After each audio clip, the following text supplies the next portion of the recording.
على محمد وآله ومن بالنبي تعلق. يا ربي صل على محمد، يا ربي صل عليه وسلم. يا ربي صل على محمد وآله ومن للحبيب يعشق. يا ربي صل على محمد، يا ربي صل عليه وسلم. يا ربي صل على محمد، يا ربي صل عليه وسلم. يا ربي صل على محمد، يا ربي صل عليه وسلم. اللهم صل وسلم وبارك عليه. بسم الله الرحمن الرحيم. إنا فتحنا لك فتحا مبينا ليغفر لك الله ما تقدم من ذنبك وما تأخر ويتم نعمته عليك ويهديك صراطا مستقيما. صلى الله عليه. وينصرك الله نصرا عزيزا. لقد جاءكم رسول من أنفسكم عزيز عليه ما عنتم حريص عليكم بالمؤمنين رؤوف رحيم. يا رحيم. فإن تولوا فقل حسبي الله لا إله إلا هو عليه توكلت وهو رب العرش العظيم. يا أيها النبي إنا أرسلناك شاهدا ومبشرا ونذيرا وداعيا إلى الله بإذنه وسراجا منيرا وبشر للمؤمنين بأن لهم من الله فضلا كبيرا. إن الله وملائكته يصلون على النبي يا أيها الذين آمنوا صلوا عليه وسلموا تسليما. اللهم صل وسلم بارك عليه سيدنا محمد الرؤوف الرحيم. اللهم صل وسلم. بسم الله الرحمن الرحيم. الحمد لله كبير سلطانه الواده برهانه المبسوط في الوجود كرامه وإحسانه. تعالى مجده وعظم شانه. خلق الخلق لحكمة وتوى عليها علما وبسط له من فائد المنات ما جرت به في أكداره القسمة. صلى الله عليه. فأرسل إليهم أشرف خلقه وعجل عبده رحمة. تعلقت إرادة الأزلية بالحق هذا العبد المحبوب فانتشرت آثار شرفه في عوالم الشهادة والغيوب. صلى الله عليه. وما أجل هذا المن الذي تكرم به المنان وما أعظم هذا الفضل الذي برز من حضرة الإحسان. صورة كاملة ظهرت بهيكل محمود فتعطرت بوجودها أكناف الوجود وطرزت برد العوالم بالطراز التكريم. اللهم صل وسلم أشرف الصلاة والتسليم على سيدنا ونبينا محمد الرؤوف الرحيم. اللهم صل وسلم وبارك عليه وعلى آله. اللهم صل وسلم وبارك عليه وعلى آله. صلى الله عليه. تجلى الحق في عالم قدسه الواسع تجليا قضى بانتشار فضله في القريب والشاسع. فله الحمد الذي لا تنحصر أفراده بتعداد ولا يمل تكراره بكثرة ترداد. حيث أبرز من عالم الإمكان صورة هذا الإنسان ليتشرف بوجوده الثقلان وتنتشر أسراره في الأكوان. فما من سر اتصل به قلب منيب إلا من سوابغ فضل الله على هذا الحبيب. يا لقلب سروره قد توالى بحبيب عم الأنام نوالا جل من شرف الوجود بنور غمر الكون بهجة وجمالا قد ترقى في الحسن أعلى مقام وتناهى في مجده وتعالى لاحظته العيون فيما اجتلته بشرا كاملا يزيح ضلالا وهو من فوق علم ما قطرته رفعة في شؤونه وكمالا فسبحان الذي أبرزنا من حضرة الامتنان ما يعجز عن وصفه اللسان ويحار في تعقل معانيه الجنان انتشر منه في عالم البطون والظهور ما ملا الوجود خلقي نور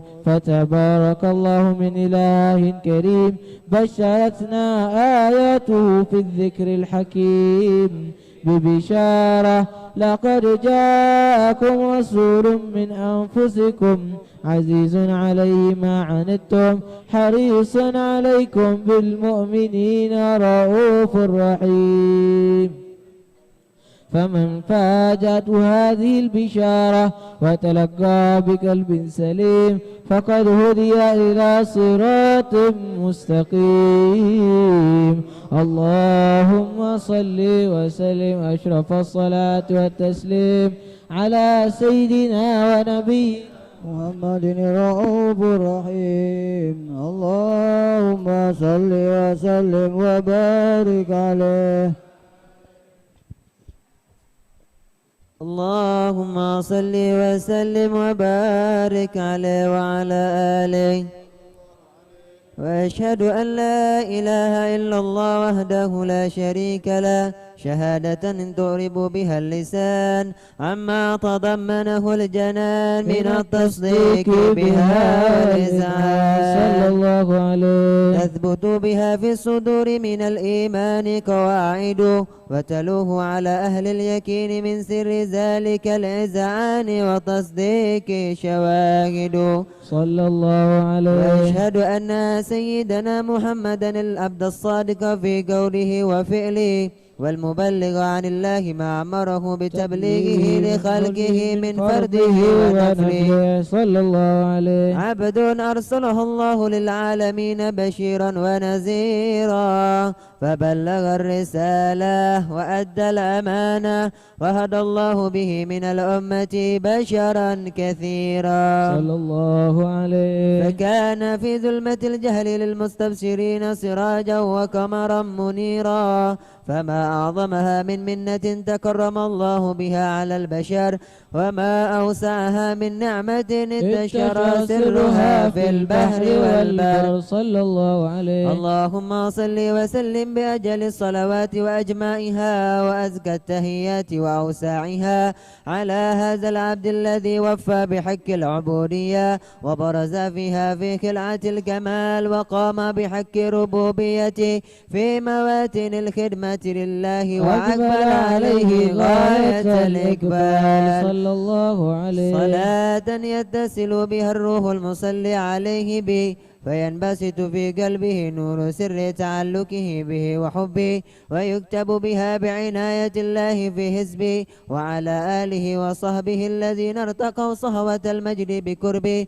وتفيأوا زلال الشرف الأصلي بوده وحبه ما عطر الأكوان بنشر ذكراهم نسيم اللهم صل وسلم أشرف الصلاة والتسليم على سيدنا نبينا محمد الرؤوف الرحيم اللهم صل وسلم وبارك عليه وعلى آله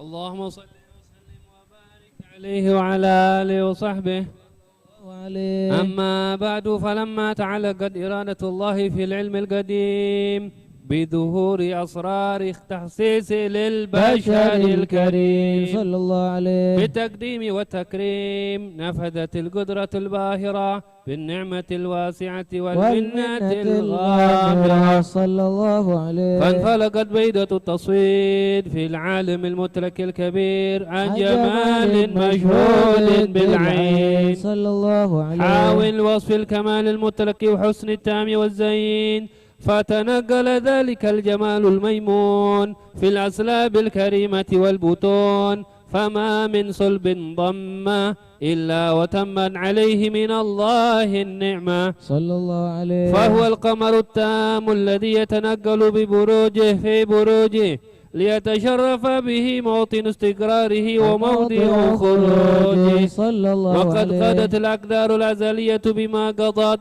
وأظهرت من سر هذا النور ما أظهرت، وخصصت به من خصصت. صلى الله عليه. فكان مستقره في الأسلاب الفاخرة والأرحام الشريفة الطاهرة، حتى برز في عالم الشهادة بشرا لا كالبشر، ونورا حير الأفكار ظهوره وبهر. فتعلقت حمة الراقم لهذه الحروب بأن يركم في هذا القرطاس ما هو لديه من عجائب ذلك نور المعروف. صلى الله عليه. وإن كانت الألسن لا تعفي بعشر معشار أوصاف ذلك الموصوف تشويقا للسامعين من خواص المؤمنين وترويحا للمتعلقين بهذا النور المبين. صلى الله عليه. وإلا فأنا تعرب الأكلام عن شؤون خير الأنام، ولكن هزني إلى تدوين ما حفظته من سير أشرف المخلوقين وما أكرمه الله به في مولده من الفضل الذي عم العالمين. وبكيت رايته في الكون منشورة على مر الأيام والشهور والسنين، داعي التعلق بهذه الحضرة الكريمة ولاعج التشوق إلى سماء أوصافها العظيمة، ولعل الله ينفع به المتكلم والسامع فيدخلان في شفاعة هذا النبي الشافع ويتروحان بروح ذلك النعيم. اللهم صل وسلم وتسليم على سيدنا ونبينا محمد الرؤوف الرحيم.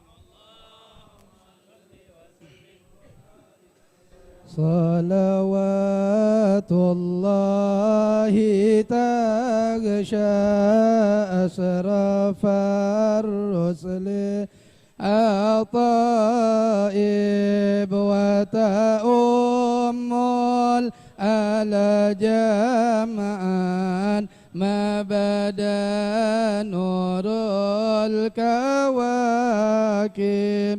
صلوات الله تغشى أشرف الرسل الطائب وتأم على جمعان ما بدا نور الكواكب.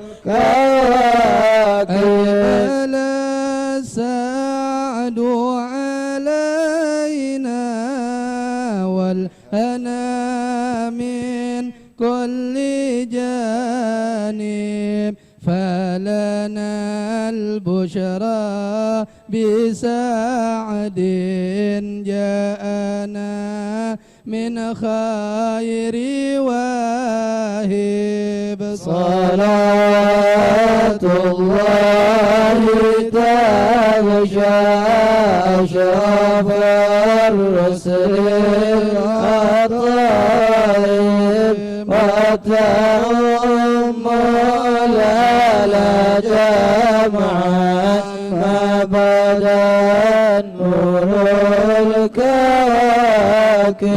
جمالا قد تجلى بالمشارق والمغارب، مرحبا أهلا وسهلا بك يا خير الحبائب صلوات الله تغشى أشرف الرسل الأطائب وتعم الآلا جمعا ما بدا نور الكواكب مرحبا أهلا بشمس خفيت فيها الكواكب مرحبا أهلا بشمس قد محن كل الغياهب صلوات الله تغشى أشرف الرسل الأطائب وتعم الآلا جمعا بدا نور الكواكب شريف الأصل الأذنى بك في كل النوائب أنت ملجأ كل عاس أنت مأوى كل تائب صلوات الله تغشى أشرف الرسل الأطائب وتعم الآلا جمعا ما بدا نور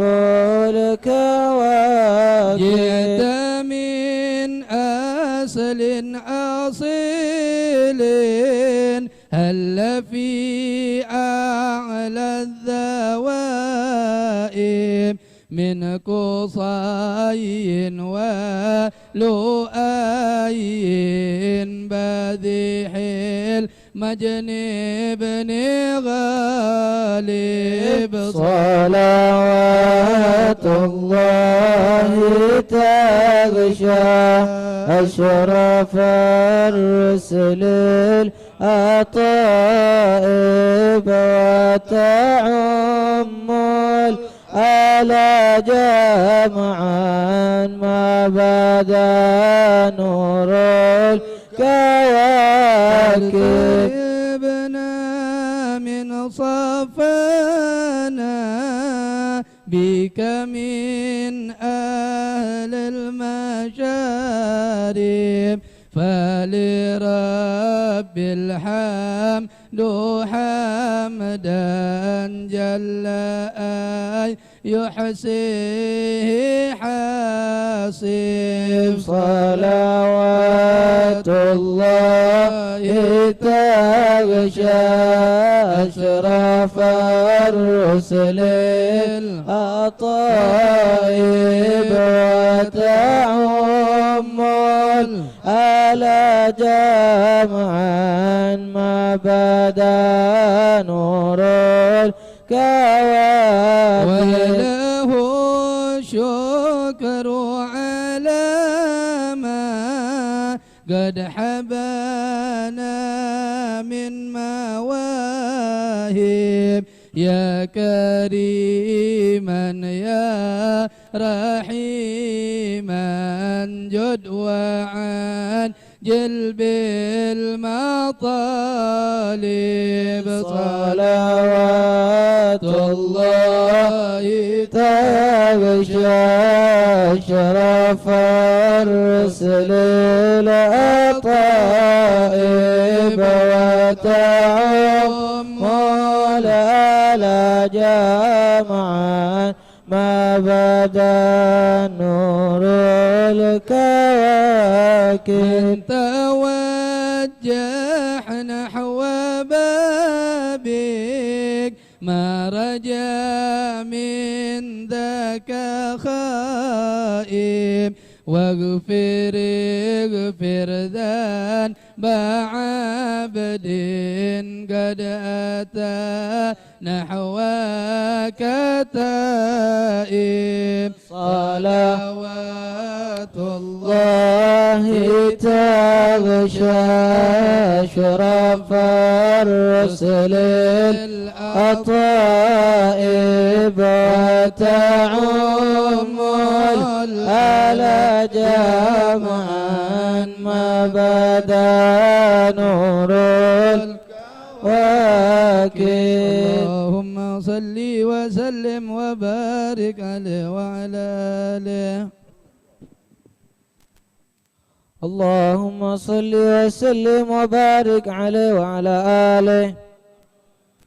وقد آن للقلم أن يخط ما حركته فيه الأنامل مما استفاده الفهم من صفات هذا العبد المحبوب الكامل صلى الله عليه وشمائله التي هي أحسن الشمائل. وهنا حسن أن نثبت ما بلغ إلينا في شأن هذا الحبيب من أخبار وآثار صلى الله عليه ليتشرف بكتابته القلم والقرطاس وتتنزه في حدائقه الأسماع والأبصار. صلى الله عليه. وقد بلغنا في الأحاديث المشهورة أن أول شيء خلقه الله النور المودع في هذه الصورة. صلى الله عليه. فنور هذا الحبيب أول مخرج برز في العالم ومنه تفرع الوجود خلقا بعد خلق فيما حدث وما تقادم. صلى الله عليه. وقد أخرج عبد الرزاق بسند عن جابر بن عبد الله الأنصاري رضي الله عنهما قال: قلت يا رسول الله بأبي وأمي أخبرني عن أول شيء خلقه الله قبل الأشياء. قال: يا جابر إن الله خلق قبل الأشياء نور نبيك محمد صلى الله عليه وسلم من نوره. صلى الله عليه. وقد ورد من حديث أبي هريرة رضي الله عنه أنه قال: قال رسول الله صلى الله عليه وسلم: كنت أول النبيين في الخلق وآخرهم في البعث. صلى الله عليه. وقد تعددت الروايات بأنه أول خلق الوجود وأشرف مولودا. فلما كانت السعادة الأبدية لها ملاحظة خفية اختصت من شاءت من البرية بكمال الخصوصية. صلى الله عليه. فاستودعت هذا النور المبين أصلاب وبطون من شرفته من العالمين. فتنقل هذا النور من صلب آدم ونوح وإبراهيم صلى الله عليه حتى وصلت يد العلم القديم إلى من خصصته بتكريم أبي الكريم عبد الله بن عبد المطلب ذي القدر العظيم صلى الله وأمه عليه. التي هي في المخاوف آمنة السيدة الكريمة آمنة. فتلقاه صلب عبد الله فألقاه إلى بطنها فضمته أحشاؤها بمعونة الله محافظة على حق هذه الدرة وصونها. صلى الله عليه. فحملته برعاية الله كما ورد عنها حملا خفيفا لا تجد له ثقلا ولا تشكو منه ألما ولا عللا. حتى مر الشهر بعد الشهر من حمله وقرب وقت بروزه إلى عالم الشهادة لتنبسط على أهل هذا العالم فيوضات فضله وتنتشر فيه آثار مجيء الصميم. اللهم صل وسلم أشرف الصلاة والتسليم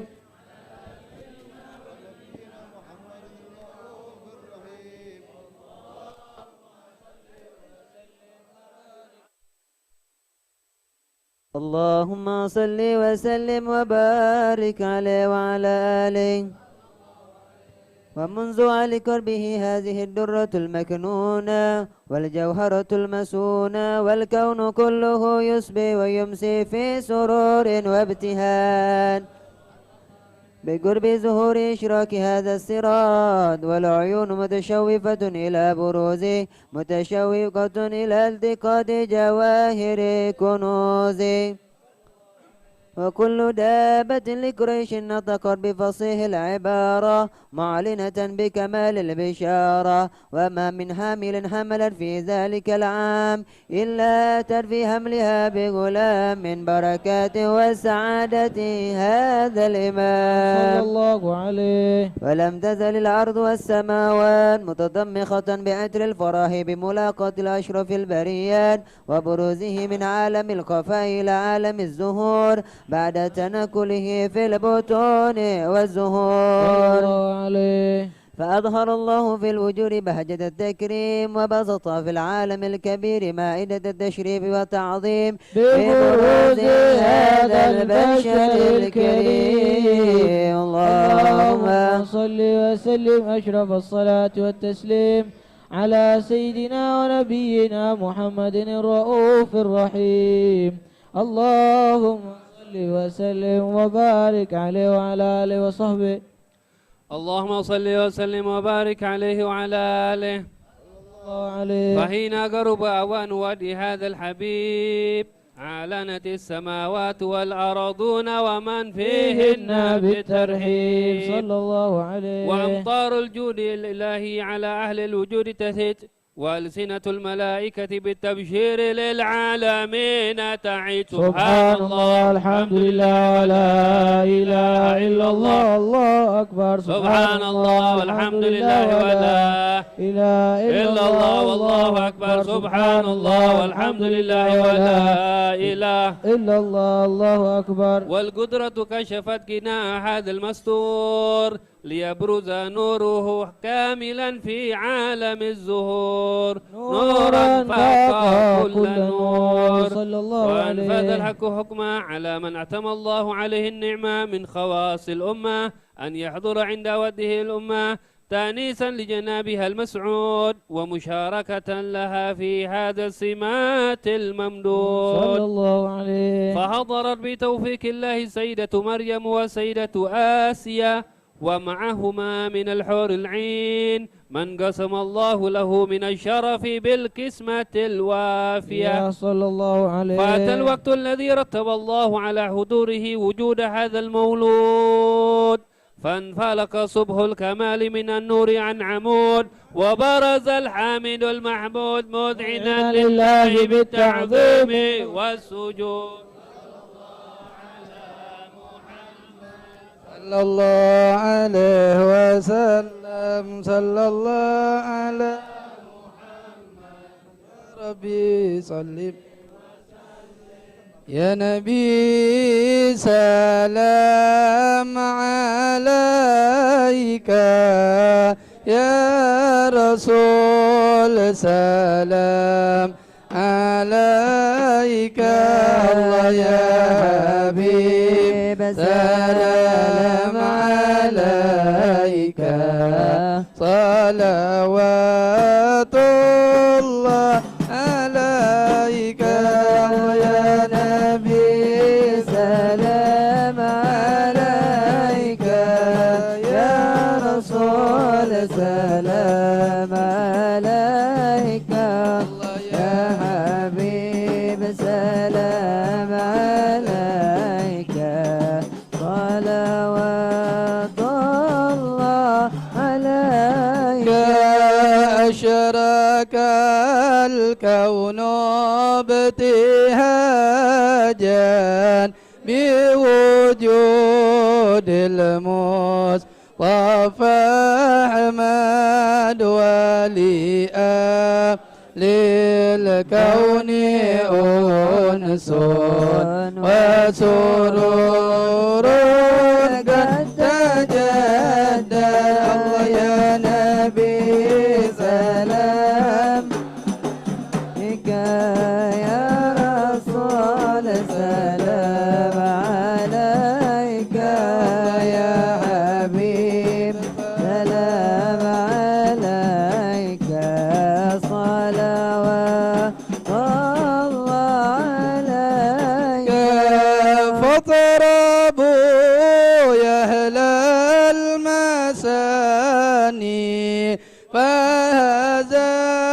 بحر اليمن غرا واستضيء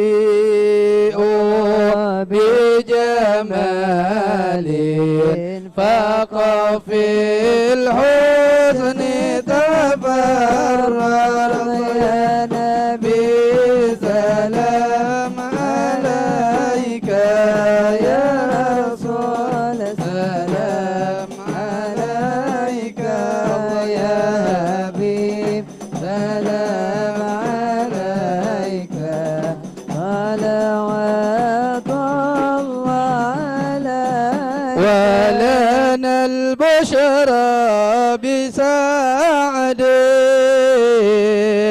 مستمر ليس ينفد حيث أوتنا عطاء جمال فرح المؤبد يا نبي سلام عليك يا رسول سلام عليك الله يا حبيب سلام عليك صلوات الله عليك يا رسول الله جئنا لزيارة قصدنا الله نرتجي منك شفاعة إن رب العالمين يا رسول الله جئنا لك سيدنا الله نرتجي منك شفاعة إن رب العالمين فلربي كل حمد جل أن يحصره العن الله إذا هبانا بوجودي المصطفى الهادي محمد يا رسول الله جئنا لزيارة قصدنا الله نرتجي منك شفاعة إن رب العالمين صلى الله عليك يا نبي صلى الله عليك يا نبي الله يا جد الحسن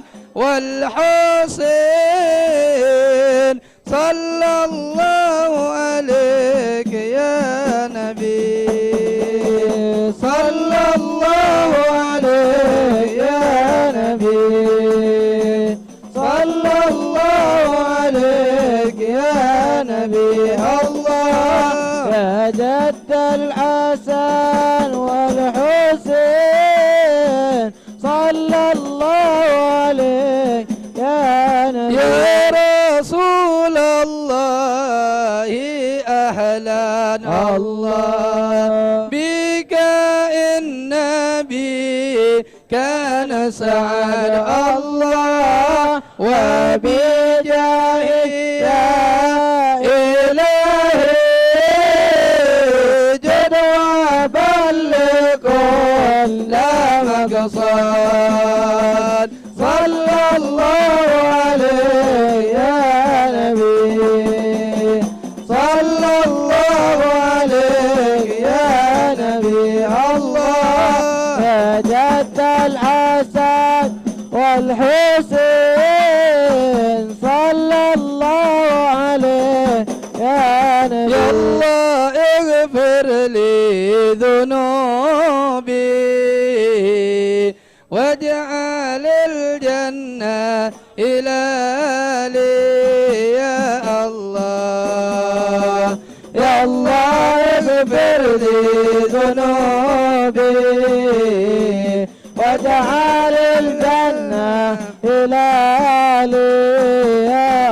واهدنا نهج سبيلي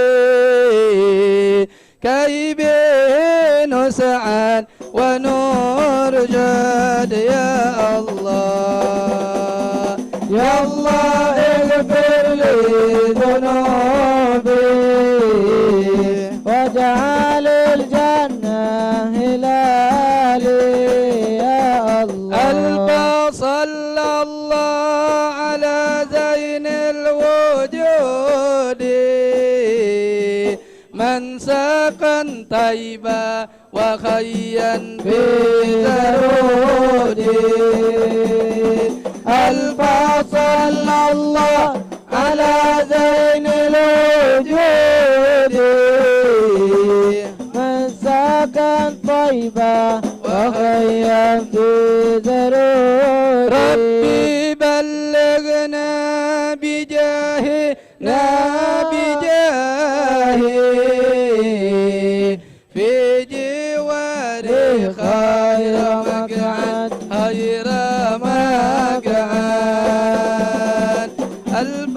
صلى الله على زين الوجود من سكن طيبا وخيم في ذرودي. تغفر الله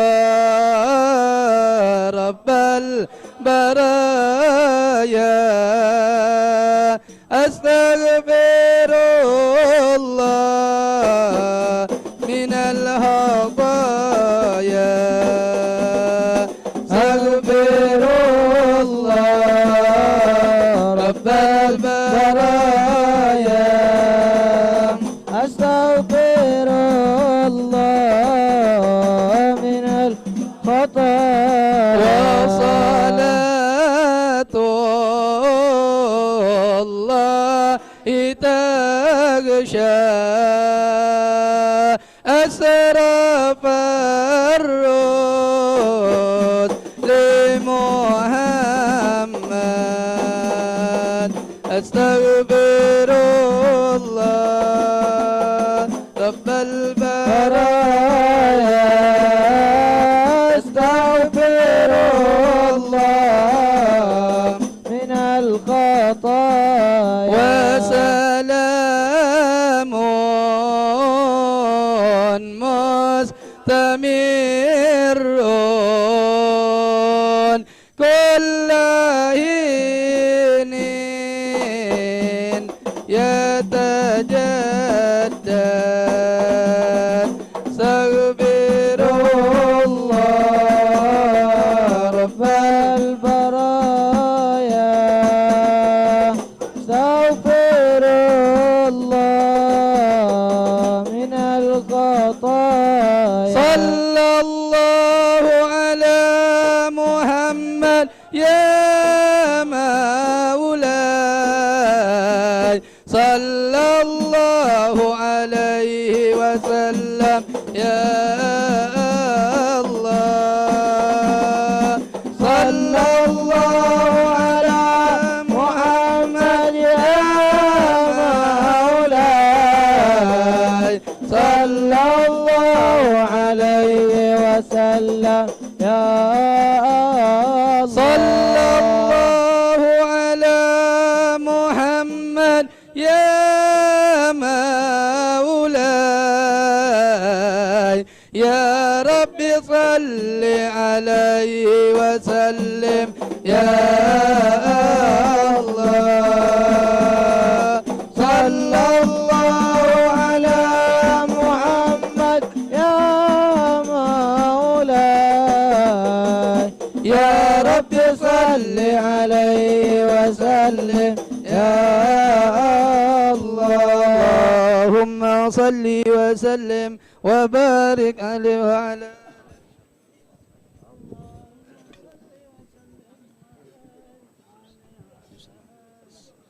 Selanjutnya kami mintakan kepada guru kita Al-Habib Ali bin Sa'ad Segaf untuk membacakan syama'il dan dilanjutkan doa. Kita mintakan kepada guru kita Sayyidul Habib Muhammad bin Abdullah Al-Habsyi.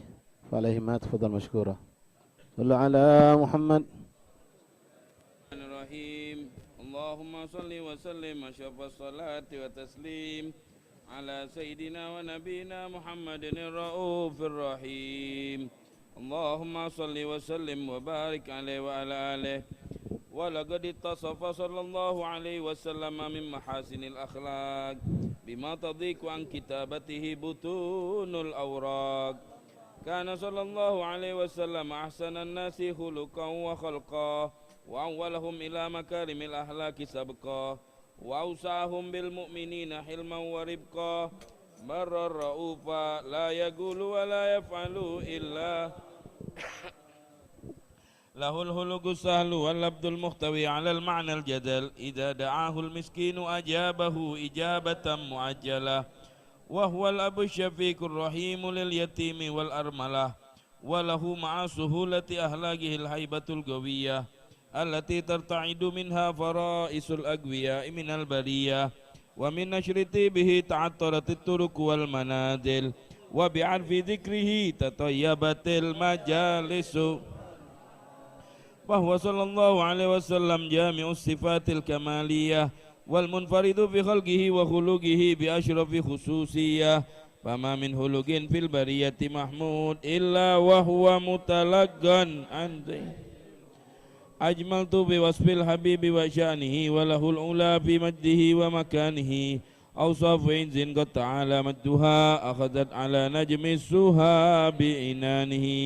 وقد انبسط القلم بتدوين ما أفاده العلم من وقاع مولد النبي الكريم وحكاية ما أكرم الله به هذا العبد المقرب من التكريم والخلق العظيم. وأعزنا مني أن نمسك عنة الأقلام في هذا المقام وأقرأ السلام على سيد الأنام. السلام عليك وبركاته. السلام عليك أيها النبي ورحمة الله وبركاته. السلام عليك أيها النبي ورحمة الله وبركاته. وبذلك يحسن الختم كما يحسن التقديم، فعليه أفضل الصلاة والتسليم. الله على سيدنا محمد الرؤوف الرحيم. اللهم صل وسلم وبارك عليه وعلى آله. بسم الله الرحمن الرحيم. الحمد لله رب العالمين. اللهم صل وسلم على سيدنا محمد في الأولين. اللهم صل وسلم على سيدنا محمد في الآخرين. اللهم صل وسلم على سيدنا محمد في كل وقت وحين. اللهم صل وسلم على سيدنا محمد في الملأ الأعلى إلى يوم الدين. اللهم صل وسلم على سيدنا محمد وعلى آله وصحبه أجمعين. ولما نظم الفكر من دراري الأوصاف المحمدية عقودا، توجهت إلى الله متوسلا بسيدي وحبيبي محمد صلى الله عليه وآله وسلم أن يجعل سعيي فيه مشكورا وفعلي فيه محمودا، وأن يكتب عملي في الأعمال المقبولة وتوجهي في التوجهات الخالصة والصلات الموصولة. اللهم يا من إليه تتوجه الآمال فتعود ظافرة، وعلى باب عزته تحت الرحال فتغشاها منه الفيوضات الغامرة. نتوجه إليك بأشرف الوسائل لديك سيد المرسلين عبدك الصادق الأمين سيدنا محمد الذي أمت رسالته العالمين، أن تصلي وتسلم على تلك الذات الكاملة مستودع أمانتك وحفيظ سرك وحامل راية دعوتك الشاملة، الأبي الأكبر المحبوب لك والمخصص بالشرف الأفخر في كل موطن من مواطن القرب ومظهر.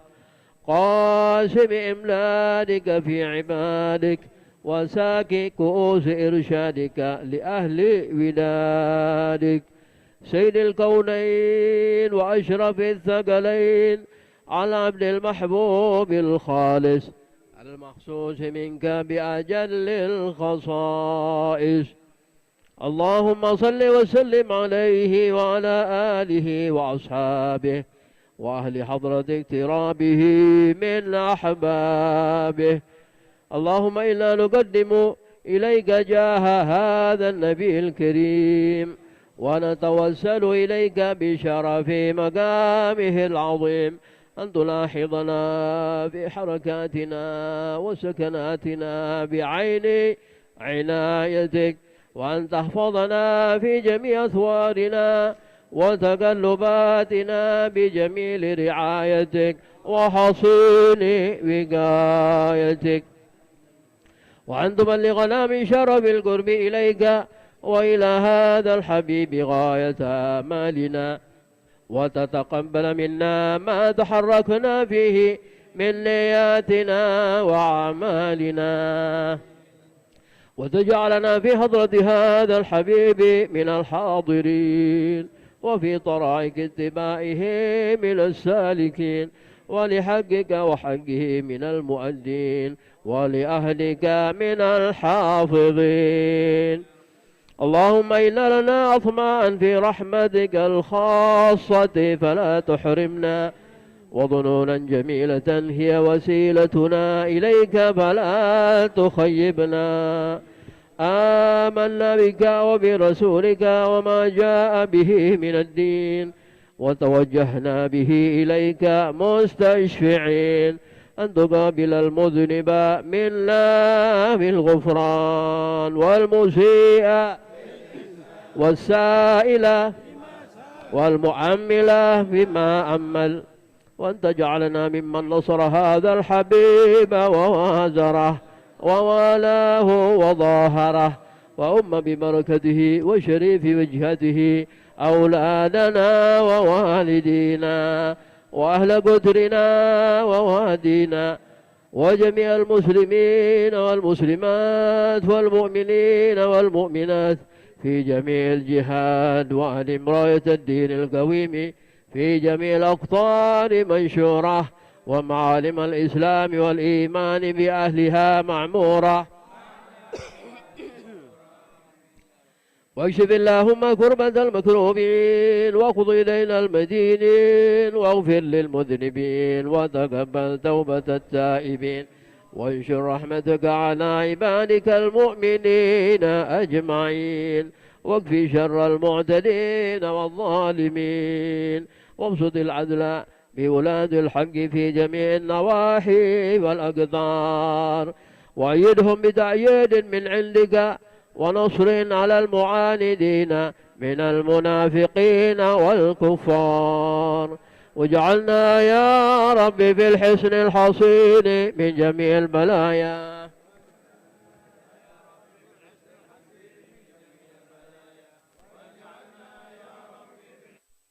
من جميع البلايا وفي الحرز المكين من الذنوب والخطايا وعلمنا في العمل بطاعتك والصدق في خدمتك قائمين وعلمنا في العمل بطاعتك والصدق في خدمتك قائمين وعلمنا في العمل بطاعتك والصدق في خدمتك قائمين وإذا توفيتنا فتوفنا مسلمين مؤمنين واختم لنا منك بخير أجمعين وصل وسلم على هذا الحبيب المحبوب للأجسام والأرواح والقلوب وعلى آله وصحبه ومن إليه منسوب وآخر دعوانا الحمد لله رب العالمين سبحان ربك رب العزة عما يصفون وسلام على المرسلين والحمد لله رب العالمين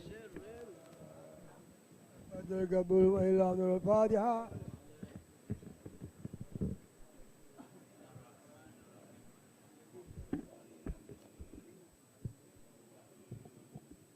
الله الرحمن الرحيم الحمد لله رب العالمين اللهم صل وسلم على سيدنا محمد وعلى سيدنا محمد ربنا تقبل منا انك انت السميع العليم وتب علينا انك انت التواب الرحيم ربنا اتنا في الدنيا حسنه وفي الاخره حسنه وقنا عذاب النار وصلى الله على سيدنا محمد النبي وعلى اله وصحبه وسلم والحمد لله رب العالمين.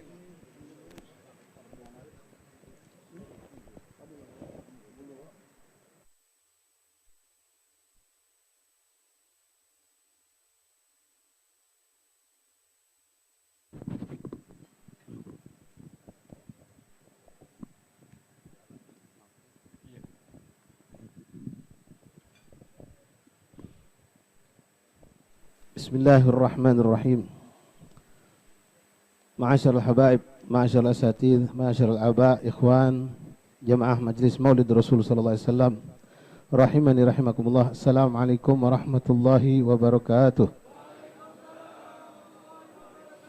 Alhamdulillah, tsumma alhamdulillah, lakal hamdu syukra ya rabbana. Bersyukur kita kepada Allah Subhanahu wa taala yang kembali mengumpulkan kita bersama orang-orang tua kita, para habaib kita, para guru-guru kita di rumah yang penuh keberkahan ini.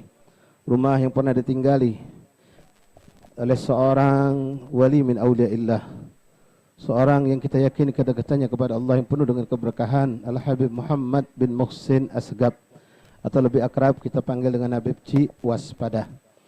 Ma'asyal habaib rahimahumullah. Adapun acara kita pada petang hari ini di samping Maulid Rasul sallallahu alaihi wasallam juga sekaligus haul daripada almarhum Habib Ci, yang mana beliau kita semua insyaallah masih ingat pada tahun kewafatannya sempat menghadiri Maulid Nabi sallallahu alaihi wasallam, yaitu Maulid Arba'in di malam hari.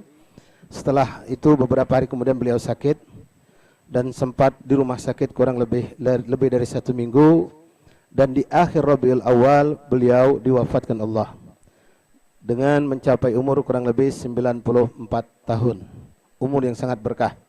Dan beliau kita yakini termasuk apa yang dikatakan Rasulullah, sebaik-baik manusia yang dipanjangkan umur dan memberikan manfaat banyak. Alhamdulillah semasa beliau masih hidup, majelis pun telah berlangsung kurang lebih 2 tahun, dan sampai beliau wafat, fadl minallah, majelis pun terus berjalan dan berkembang. Sampai yang tadinya majelis hanya dihadiri oleh beberapa para habaib saja, terus berkembang, dan sampai akhirnya ummahat, akhwat pun ikut hadir di tempat yang terpisah. Lalu berkembang terus sampai akhirnya alhamdulillah rumah ini pun yang tadinya banyak kamar-kamar kita kosongkan menjadi tempat majelis. Jadi di atas laki-laki, di bawah perempuan, dan tidak cukup juga hanya kita alhamdulillah numpang di rumah sebelah rumah Al-Am Habib Abdurrahman Al-Idrus. Dan alhamdulillah pada petang hari ini di hari yang sama, yaitu di Rabu, daripada majelis kita biasa lakukan, kita melaksanakan peringatan Maulid sallallahu alaihi wasallam Nabi Muhammad sallallahu alaihi wasallam, yang mana pada petang hari ini insyaallah kita semua akan mendengarkan tausiah nasihat yang pada kesempatan ini kita mintakan kepada guru kita Sayyid Al-Fadil Akhina Ustaz Husaini bin Helmi Al-Kaf. Para ikhwan yang ada di bawah ataupun yang di ruangan dalam, mari dengan seksama kita mendengarkan tausiah ini kepada akhina Ustaz Husain bin Helmi Al-Kaf. Falyatafaddal mashkura. Sallu ala Muhammad.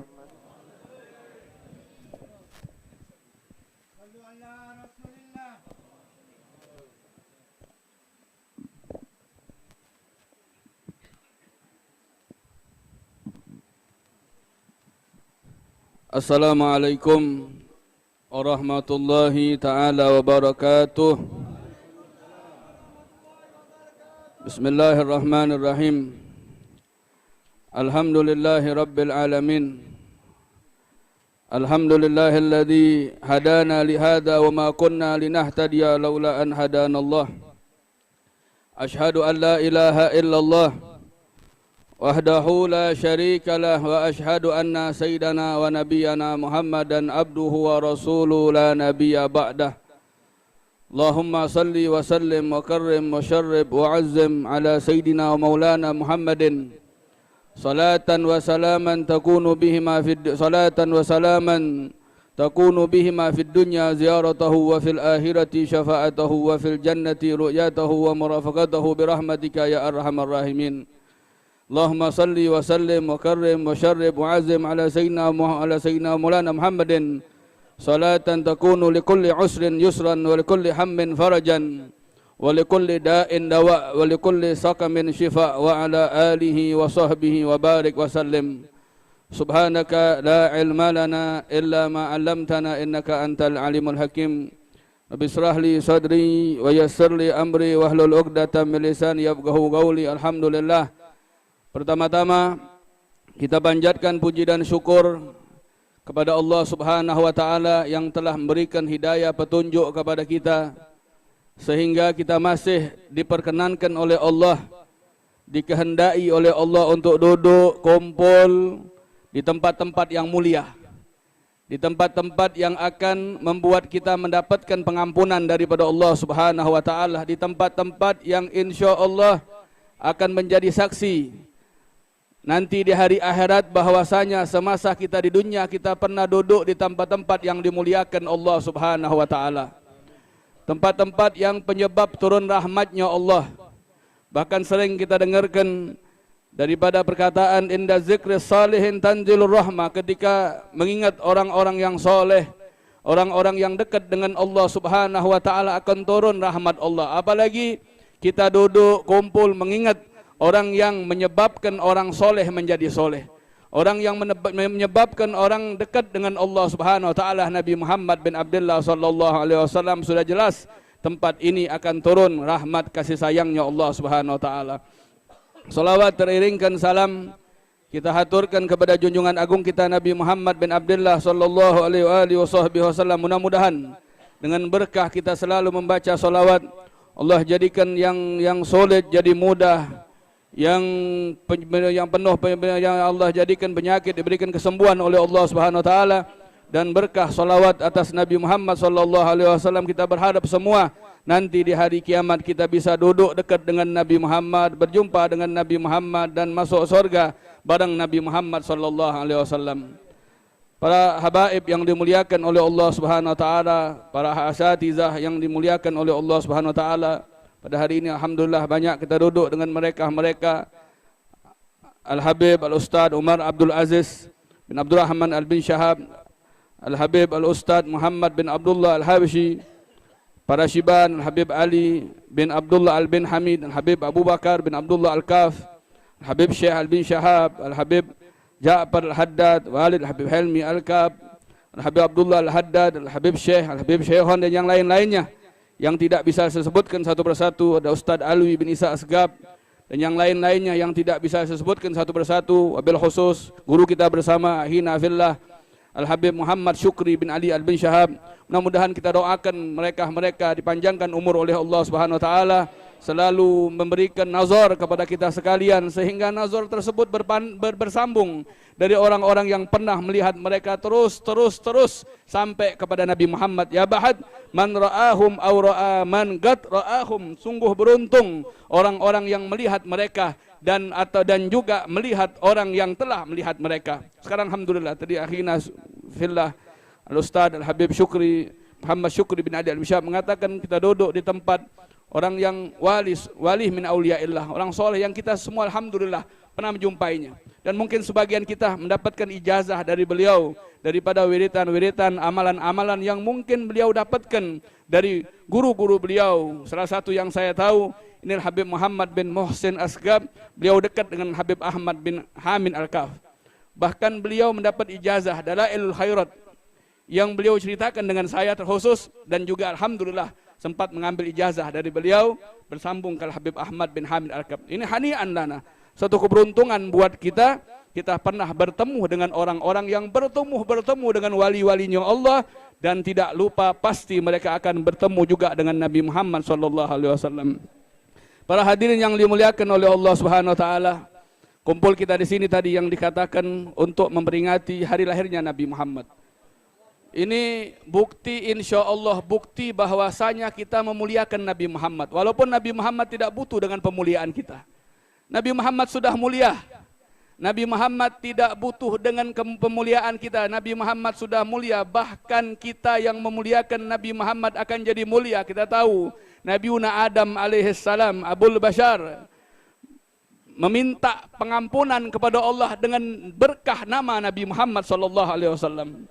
Ya Rabbi ismi Muhammad antaghfira dzambi, ya Allah dengan berkah nama Muhammad hendaklah kau ampunkan dosa saya, kata Adam alaihissalam.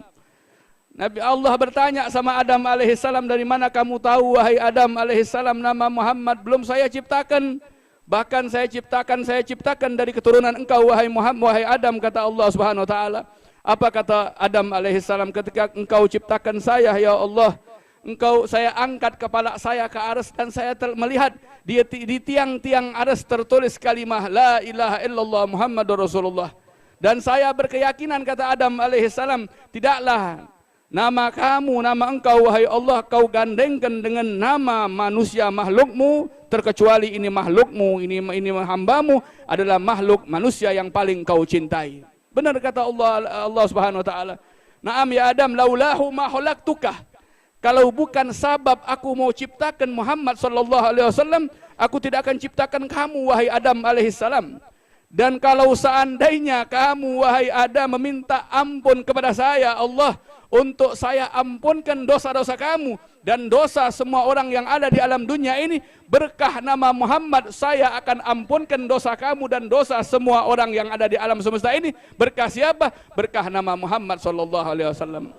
Alhamdulillah, nama kita umat Nabi Muhammad dinisbahkan dengan nama Muhammad sallallahu alaihi wasallam. Ini satu kemuliaan buat kita. Yang jelas para hadirin yang dimuliakan Allah, kita kumpul untuk membuat diri kita menjadi mulia sebab kita memuliakan Nabi Muhammad. Dalam kesempatan yang mulia ini, mungkin Al-Faqir akan uraikan sedikit tentang hadis Nabi Muhammad sallallahu alaihi wasallam yang mungkin kita sering dengar. Ini hadis sebagai pemberi pengingat. Bahkan disebutkan di dalam firman Allah, wa dzakir fa inna dzikra tanfa'ul mu'minin, dan mengingatkanlah, maka sungguh mengingatkan itu akan memberikan manfaat buat orang-orang yang beriman. Memberikan manfaat buat orang-orang yang beriman kepada Allah, beriman kepada Nabi Muhammad, beriman kepada apa-apa yang ada di hari setelah, apa-apa yang akan ada setelah hari kiamatnya, setelah alam dunia di hari kiamatnya Allah Subhanahu wa taala. Disebutkan dalam satu hadis, An Abi Dzar Jundub bin Junadah wa Abi Abdurrahman Mu'az bin Jabal radhiyallahu anhuma. Qala Rasul sallallahu alaihi wasallam, ittaqillaha haitsu ma kunta wa atbi'is sayyi'atal hasanata tamhuha wa khaliqin nas bihuluqin hasanin. Nabi Muhammad bersabda dalam satu hadisnya, qala ittaqillaha haitsu ma kunta, bertakwalah kalian kepada Allah, bertakwalah kamu kepada Allah dimanapun saja kamu berada. Dalam keadaan apapun kamu harus kamu bertakwa kepada Allah. Kan sering kita dengar khotib di atas mimbar memberitahukan takwa, imtisalul awamirillah itinabun nawahi, ngerjakan perintah, jauhi larangan Allah Subhanahu wa taala. Imamuna Ali bin Abi Thalib, jaddunal kiram yang dimuliakan Allah Subhanahu wa taala, beliau pernah ditanya tentang makna takwa. Kata Imamuna Ali bin Abi Thalib karramallahu wajhahu, beliau menjawab definisi tentang takwa, at-taqwa al-khaufu minal jalil. Yang pertama, takut daripada Allah Subhanahu wa taala, takut daripada murka Allah, takut daripada siksa Allah, takut daripada azab Allah Subhanahu wa taala, takut daripada marahnya Allah. Ini takwa menurut Imam Ali pertama, al-khaufu minal jalil. Kalau kita lihat Nabi Muhammad, manusia yang paling bertakwa, tidak ada yang melebihi takwanya, melebihi Nabi Muhammad.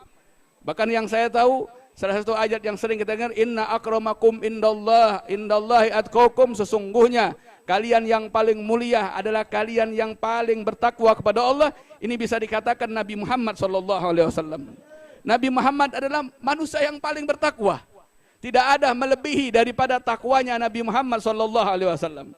Kata Imam Ali, yang pertama takwa adalah takut daripada murkahnya Allah, takut daripada azabnya Allah. Sekarang kita lihat ya ikhwan, banyak umat-umat Islam, umat-umat muslim, mukmin, mereka melakukan hal-hal yang seakan melanggar Allah, bertentangan dengan aturan Allah, ajaran Allah, perintah Allah, seakan-akan mereka tidak takut kepada Allah Subhanahu wa taala.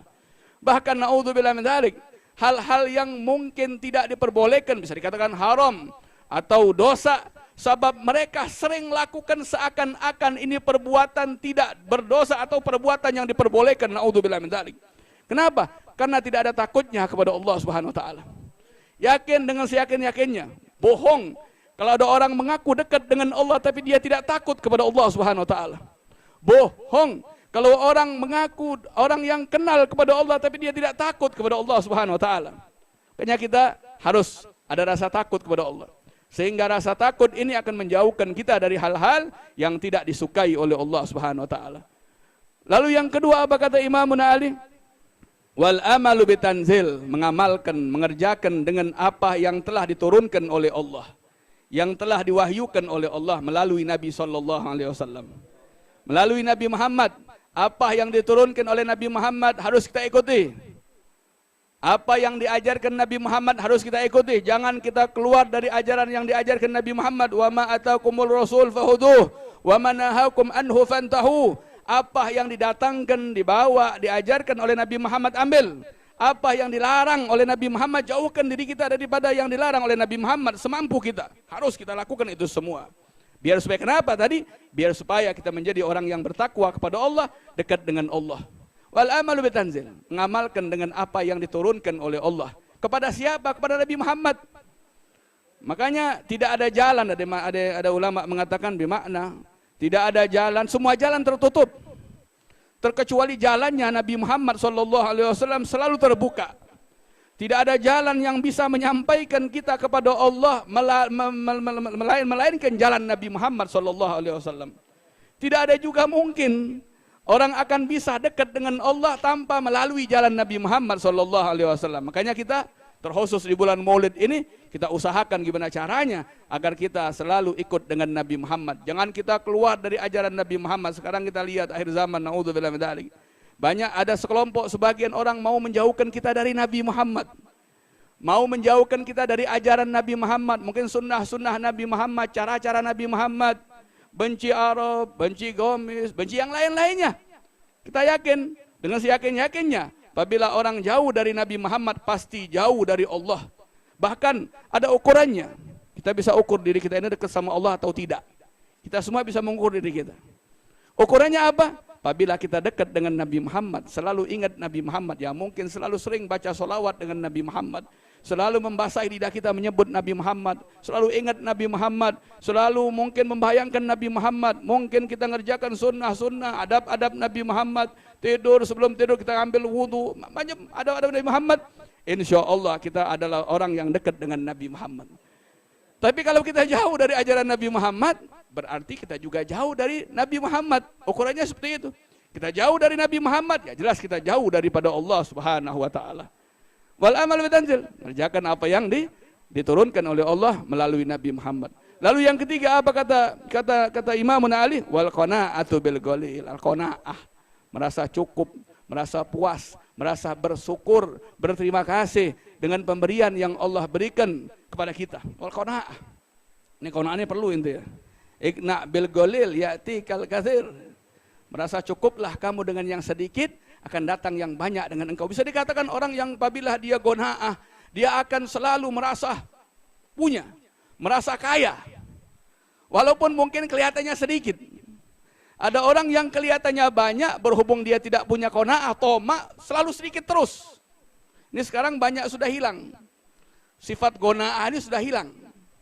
Sifat merasa cukup, merasa puas, merasa bersyukur dengan yang sedikit yang diberikan oleh Allah, itu sudah hilang sekarang ini. Orang sekarang ketika dia banyak harta, oh dia bersyukur sama Allah. Tapi dia tidak lihat harta yang mungkin yang sedikit di mata dia, tapi dia tidak melihat siapa yang beri ini harta, ini siapa yang ini memberi rezeki, dia tidak lihat Allah Subhanahu wa taala. Al-qana'a bil qalil, merasa cukup dengan yang sedikit. Bisa dijauhkan. Sekarang kan berhubung tidak ada qanaah, tamak tadi naudzubillah min dzalik. Yang haram, yang syubhat laju, yang haram laju, yang punya dia laju, yang punya uang juga laju, naudzubillah min dzalik. Benar enggak? Sekarang banyak tuh itu. Punya uang laju, katik situ. Ada apa istilah kata orang Pleman halimu apa? Hak wong, hakku, apa lagi? Haram, halal, hantam. Hak wong, hakku, naudzubillah min dzalik. Naudzubillah min dzalik. Mereka tidak sadar akan dihisab oleh Allah nanti di hari kiamat. Kan sering juga antum dengar ada satu hadis, ini renungan juga buat kita ya Rabb. Dalam surat kita Imam Al-Haddad disebutkan, qala datang Jibril ke Nabi Muhammad, kata Nabi Muhammad sallallahu inna ruhal kudus nafatha fi rawih, bahwasanya Ruhal Kudus malaikat Jibril alaihissalam membisikkan dalam sirnya aku, dalam benaknya aku, bisa sehingga membuat aku gelisah, kata Nabi Muhammad. Apa kata Jibril kepada Nabi Muhammad? Ish ma syi'ta fa innaka mayyitun. Ish ma syi'ta fa innaka mayyitun. Hiduplah sesuai dengan kehendak kamu. Sepelembang kehendak kau nak camono ke hidup. Tapi ingat, fa innaka mayyitun. Kaget kau bakal mati. Kehendak kau camono hidup. Nak nurut perintah Allah, nak ida, nak lah kehendak kau lah bahasa Palembang. Ish ma syi'ta fa innaka mayyitun. Hiduplah sesuai dengan kehendak kau. Tapi ingat, fa innaka mayyitun. Kamu nanti akan menjadi mayit. Kamu nanti akan meninggal dunia. Wa ahbib ma ahbabta fa innaka mufariquh. Senengin, sukai, cintai apa yang kamu mau sukai. Harta, jabatan, pangkat, kedudukan, cintai. Uang, apapun cintai. Fa innaka mufariquh. Tapi ingat, kamu akan terpisah, kamu akan dipisahkan dengan apa yang kamu sukai tadi. Wa'mal ma syi'ta fa innaka tujza bih. Amalkan, kerjakan apa yang mau kamu kerjakan, terserah. Tapi ingat, kamu akan dibalas dengan apa yang kamu kerjakan. Lillahi ma fis samawati wa ma fil ard liyajziyal ladzina asa'u bima amilu wa yajziyal ladzina ahsanu bil husnah. Allah zat yang memiliki langit, bumi, semua apa yang ada di alam dunia ini pemiliknya Allah Subhanahu wa taala. Allah akan memberikan balasan kepada mereka yang melakukan kejelean-kejelean, melakukan dosa, menyekutukan Allah, melanggar Allah, dan juga Allah akan berikan balasan pahalanya Allah untuk siapa? Mereka yang melakukan kebaikan bil husna, dengan kebaikan yang lebih daripada kebaikan, bisa dikatakan dengan surganya Allah Subhanahu wa taala. Akan Allah beri balasan ini orang-orang yang beramal jelek, beramal dosa, siapapun Anda, siapapun kita akan mendapatkan balasan daripada Allah Subhanahu wa taala. Beramal soleh, alhamdulillah, ini termasuk amal soleh duduk di sini. Zikir, dengar baca maulid, syama'il yang lain-lainnya, amal soleh. Perlu, amal soleh itu perlu. Walaupun dalam hukum kita tidak bisa mengandalkan amal soleh untuk masuk surganya Allah, tapi kita butuh dengan amal soleh tersebut. Kita masuk surganya Allah dengan kasih sayangnya Allah, tapi kita butuh dengan amal soleh tersebut. Tujuan untuk bisa supaya kita berhak untuk masuk surganya Allah Subhanahu wa taala. Bahkan disebutkan dalam ayat yang lain, qala laisa bi amanikum wala amani ahli kitab may ya'mal su'an yujza bih wala yajid lahu min dunillahi waliyan wala nasirah wa may ya'mal minas salihati min dzakarin aw unsa wa huwa mu'minun fa ulaika yadkhuluna al-jannata wala yuzlamuna naqira. Disebutkan dalam firman-Nya Allah, laisa bi amanikum wala amani ahli kitab. Bisa dikatakan makna secara global. Pahala itu bukan kalian akan dapatkan dengan hanya angan-angan kalian saja, wahai orang-orang muslim dan orang-orang ahlul kitab. Maksudnya apa? Kepengen masuk surga tapi nggak mau beramal baik, tidak mau ngerjakan perintah Allah, tidak mau ikut Nabi Muhammad SAW, hanya dengan angan-angan saja. Oh, aku masuk surga pasti. Aku pasti dapat ini, atau contoh lain. Ada orang pengen kayu tapi tidak mau begawi. Atau ada uang ingin dapat upah tapi tidak galak begawi. Ya pasti dapat upah, gampang bela. Nah ini seperti itu juga. Mau masuk surga, mau ingin dapat pahala daripada Allah, tapi hanya dengan angan-angan saja. Tidak seperti itu. May ya'mal su'an yujza bih. Barang siapa yang melakukan kejelekan, bisa dikatakan menyekutukan Allah, bermaksiat kepada Allah, maka dia akan dibalas dengan kejelekan yang dia lakukan. Sebaliknya, wala yajid lahu min dunillahi waliyan wala nasirah. Dia tidak akan mendapatkan pertolongan, perlindungan kecuali pertolongan, perlindungan dari Allah Subhanahu wa taala. Sebaliknya, wa may ya'mal minas salihati min dzakarin aw unza wa huwa mu'minun. Barang siapa yang melakukan amal soleh, amal baik, Amal soleh banyak ya, sholat, yang lain-lainnya, zakat, puasa, yang lainnya, zikir, sodako, banyak. Apa? Wahwa min dzakarin aw unsa, dari laki-laki atau perempuan, wahwa mu'minun, dan dia percaya, beriman bahwasanya amal soleh yang dia lakukan itu insya Allah akan dapat pahala daripada Allah. Wahwa mu'minun, beda dengan orang kafir ya. Kan disebutkan dalam satu kitab pernah anak baca, ini keberuntungan untuk orang mukmin ya. Orang mukmin itu ayo ikhwan, kalau dia meninggal dunia dalam keadaan beriman ini. Kalau meninggal dunia dalam keadaan beriman. Walaupun dia semasa hidupnya dia pernah melakukan dosa apapun terkecuali menyekutukan Allah Subhanahu wa taala, dia tidak akan lama, tidak akan kekal masuk neraka-Nya Allah, kaget masuk surga juga. Tapi tidak langsung masuk surga. Tidak.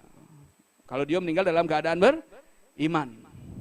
Tapi sebaliknya, orang-orang yang meninggal dalam keadaan tidak beriman, naudzubillah min dzalik, banyak.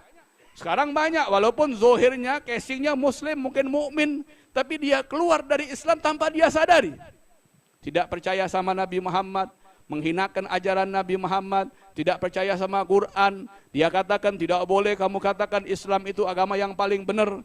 Tidak boleh kamu katakan Al-Quran itu kitab yang paling benar. Tidak boleh. Ini kalau ada orang muslim, orang mukmin mempercayai ini semua, dia telah murtad, keluar dari Islam tanpa dia sadari. Apabila dia meninggal dunia dalam keadaan tidak beriman, naudzubillah min dzalik. Meninggal dunia dalam keadaan tidak beriman.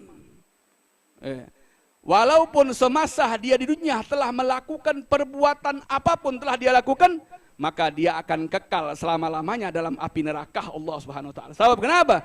Meninggal dunia tanpa membawa iman. Makanya tadi, barang siapa yang melakukan amal soleh, laki-laki atau perempuan, dan dia beriman, maka dia akan dimasukkan dalam syurganya Allah Subhanahu wa taala, dan dia sedikit pun tidak akan dizolimin oleh Allah. Maksudnya akan diberikan balasan amal solehnya oleh Allah Subhanahu wa taala. Makanya kita alhamdulillah duduk di sini beramal soleh, insya Allah berkah Nabi Muhammad, berkah para habaib, amal soleh kita diterima oleh Allah, dan penyebab insya Allah kita bareng bersama Nabi Muhammad, bersama para habaib, asatid, masuk surganya Allah Subhanahu wa taala.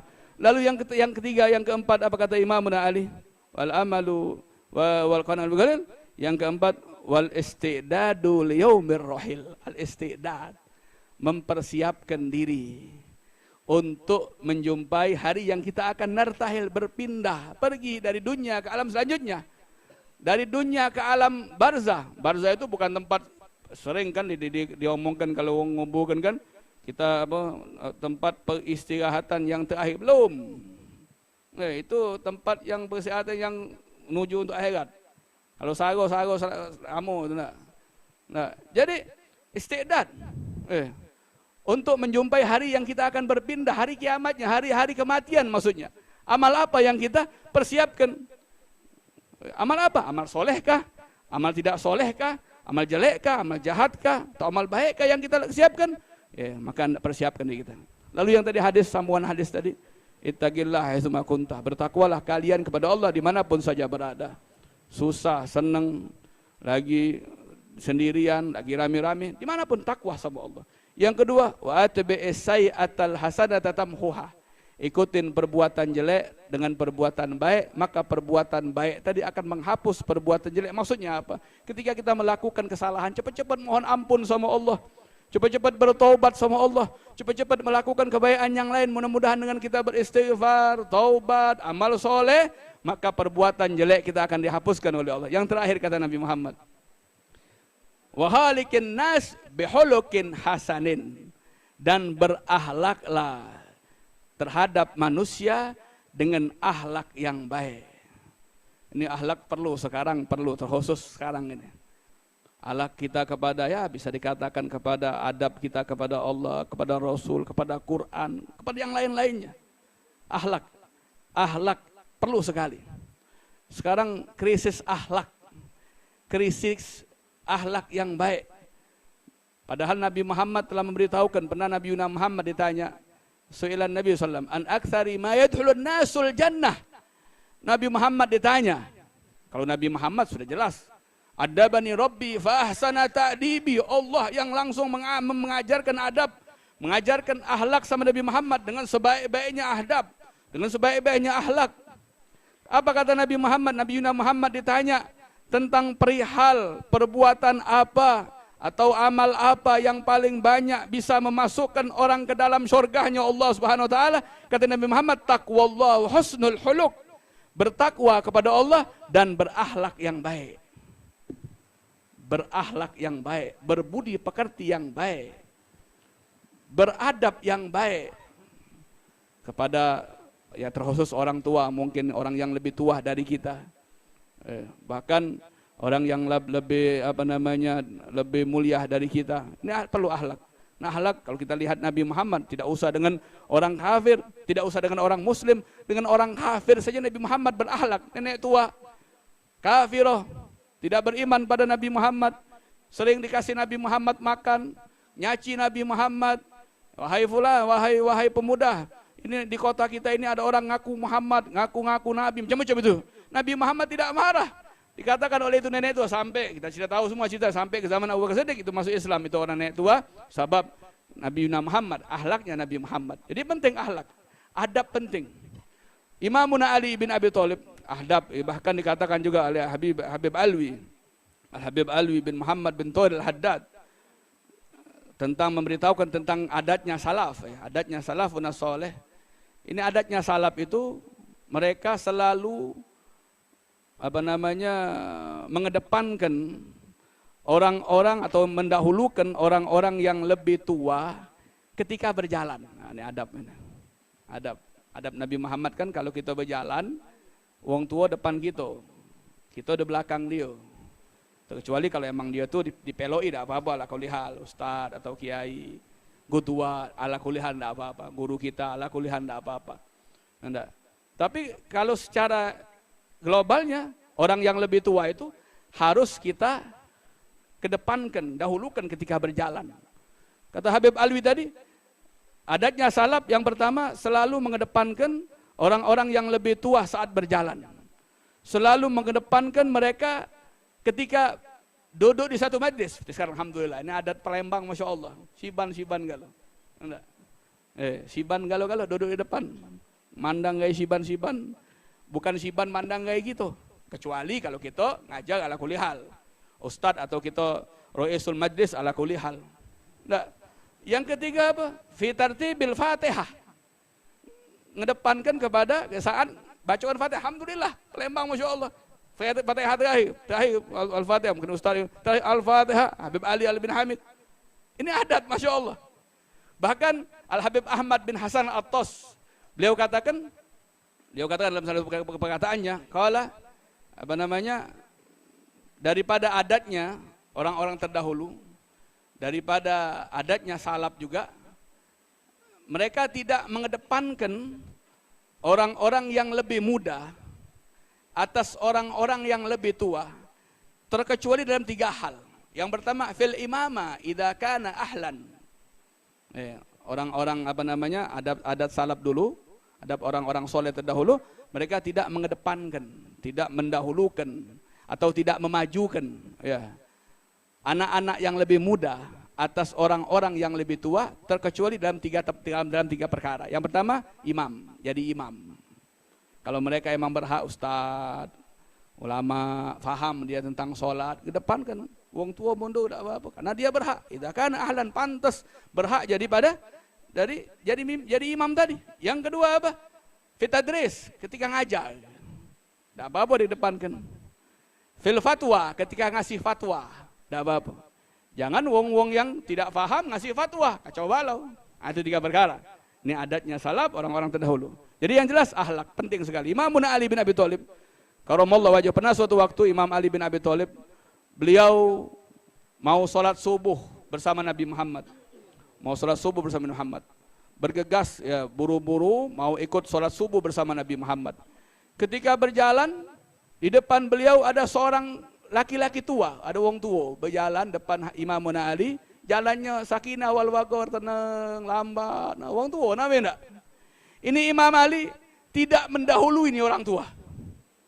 Tidak mendahului ini wong tua. Jalan belakang itu wong tua. Sampai ke depan masjidnya Nabi Muhammad, ini orang tua tidak masuk ke masjid. Imam Ali tahu, ini orang tua bukan orang Muslim, orang Nasara.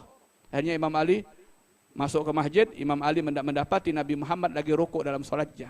Sholat ikut rokaah, ikut bareng Nabi Muhammad. Selesai selepas sholat, sahabat bertanya, ya Rasulullah, kenapa engkau panjangkan rukuk engkau di sholat ini, wahai Rasulullah? Ini perbuatan tidak biasa kau lakukan, wahai Rasulullah.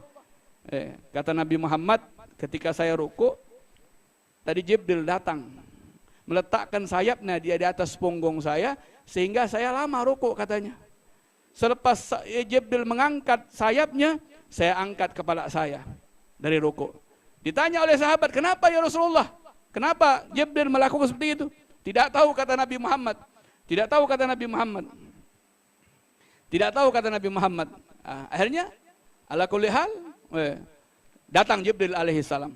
Datang Jibril alaihissalam, ditanya, kenapa wahai Jibril, kau tahan punggung saya untuk berangkat dari rukuk? Kata Jibril alaihissalam, tadi Ali, buru-buru untuk sholat bareng engkau ya Rasulullah. Karena ada wong tua berjalan depan dia tidak ngeduluinya, sehingga Allah perintahkan saya untuk menahan rukuk engkau. Dan Allah perintahkan malaikat Mikail untuk menahan matahari biar tidak terbit dulu. Untuk kenapa? Untuk memuliakan Imam Ali, karena dia tidak ngedepani wong tua yang lagi berjalan tadi. Sekarang Masya Allah, ini adab, ini akhlak. Kalau sekarang tidak. Wong tua berjalan, tombonya paling tidak inti kalau lewat wong ala fumi anak duluan, assalamualaikum. Ini ala kulli hal. Jangan wong tua ngonyo-ngonyo lewat depan wong tua, assalamualaikum. Ini Habib Muhammad, Masya Allah, ini adab. Habib Muhammad bin Muhsin, adab, tawaduk, Masya Allah. Satu lagi, sudah selesai. Satu perkataan Imam Junaid rahimahullah ta'ala, arba'un turfa'ul abad ila a'lil maratib wa in qalla amalu wa ilmuh. Dan 4 perkara, kata Imam Junaid, yang akan mengangkat kedudukan seorang hamba ke kedudukan yang paling tinggi, walaupun itu ilmu dan amalnya sedikit. Yang pertama apa? Al-hilim, lemah lembut. Yang kedua tawadhu, rendah diri. Habib Muhammad kita tahu. Mungkin ana alhamdulillah bertemu, Habib Syukri bertemu, sering kita datang, alhamdulillah. Tawadhunya Masya Allah, Masya Allah. Orang Palembang tawadhu, diangkat derajatnya oleh Allah Subhanahu wa taala. Tawadhu. Yang kedua as-sakha, dermawan. Yang terakhir husnul khuluq, berakhlak yang baik. Ini 4 perkara ayyuhal ikhwan bisa mengangkat kedudukan seorang hamba ke kedudukan yang tinggi. Walaupun sedikit ilmu dan amalnya, maka kita berakhlaklah yang baik. Ketika kita berjalan lewat wong tua, assalamualaikum, yang lain-lainnya. Kenapa? Karena ini akhlak adalah ajaran Muhammad. Innama bu'istu liutammima. Mudah-mudahan di waktu yang penuh dengan barokah ini, Allah berikan manfaat buat Al-Fakir terkhusus dan yang mendengar sekalian. Dan mudah-mudahan Allah jadikan kita hamba-hamba yang selalu mengikuti Nabi Muhammad, berjalan di jalannya Nabi Muhammad. Allah jaga kita, keluarga kita, muslim wal muslimat, mukmin mukminat, dari kejahatan-kejahatan ini zaman, dari kejahatan-kejahatan penghuni ini zaman. Allah hancurkan mereka-mereka yang mau menghancurkan Islam, mau menghancurkan agama Allah. Allah tolong orang-orang yang menolong agamanya Allah. Hada minni wal afu minkum. Wassalamualaikum warahmatullahi wabarakatuh.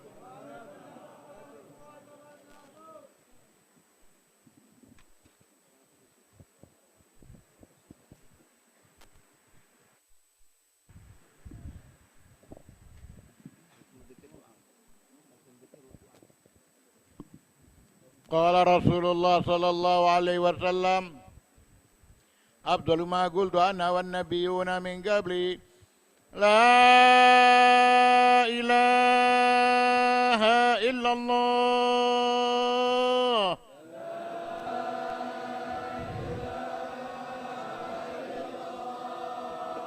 لا إله إلا الله